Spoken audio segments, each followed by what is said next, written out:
Kama ni mara yako ya kwanza unatembelea chaneli yetu ya Top 5 Media, tunakuomba ubonyeze neno subscribe, kisha kwa chini itatokea alama ya kengele. Tunakuomba ubonyeze kengele hiyo ili uwe wa kwanza kupokea taarifa katika chaneli yetu. Asante. Habari kubwa ya kimichezo ambayo tunakwenda kuiangaza siku ya leo ni kuhusiana na mchezo wa kombe la ligi ya mabingwa barani Afrika ambao tumetoka kutazama siku ya leo, ambapo mchezo huo tumetoka kutazama kutokea katika uwanja wa New Amani Complex uliopo visiwani Zanzibar, ambapo klabu ya soka Yanga Sports Club walikuwa wenyeji wakikaribisha klabu ya soka ya AS FAR Rabat kutokea katika nchi ya Morocco. Mchezo huo umeweza kumalizika kwa klabu ya soka Yanga Sports Club kuweza kufanikiwa kuibuka na ushindi wa bao 1-0. Kama ni mdau wa Yanga Sports Club, umeweza kuvutiwa na ushindi ambao Yanga ameweza kupata dhidi ya kocha timu ya soka ya AS FAR Rabat kutoka nchini Morocco. Like video yetu, alafu tuende kwenye comment section katuambie wewe ni mdau unaishabikia klabu ya soka Yanga Sports Club ukiwa maeneo gani.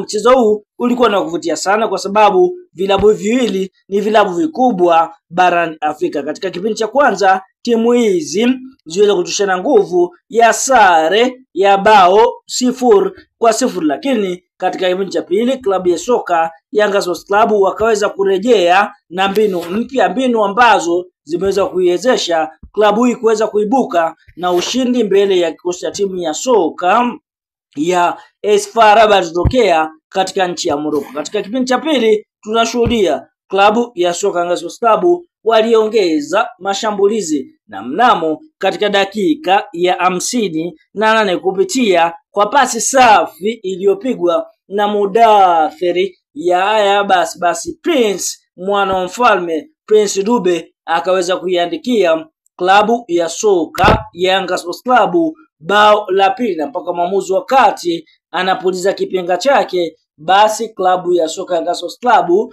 wameweza kufanikiwa kuibuka na ushindi mbele ya kikosi cha timu ya soka ya AS FAR Rabat kutokea katika nchi ya Morocco, katika mchezo ambao ulikuwa ni mgumu kwelikweli. Mpaka sasa Young Africans ndiyo vinara katika kundi B, kundi ambalo Young Africans wao wamecheza mchezo mmoja wakishinda mchezo wao wakiwa na alama 3 vikinarani, yani ndiyo vinara wa msimamo wa kundi B, ambapo tunashuhudia kundi hili B linaundwa na klabu ya soka ya AS FAR Rabat ambao ndio wanaoburuza mkia, yani nafasi ya 4, huku nafasi ya 3 ikamatwa na klabu ya soka ya Al Ahly Soka Club kutokea nchini Misri. Nafasi ya pili ikamatwa na JS Kabylie kutokea katika nchi ya Algeria. Kwa tunaona huo ndio msimamo wa kombe la ligi ya mabingwa barani Afrika, jinsi ambavyo unaakisi Young Africans wakiongoza, lakini bado Al Ahly na JS Kabylie bado hawajakabiliana. Kwa hiyo wakikabiliana moja kwa moja itakwenda kudetermine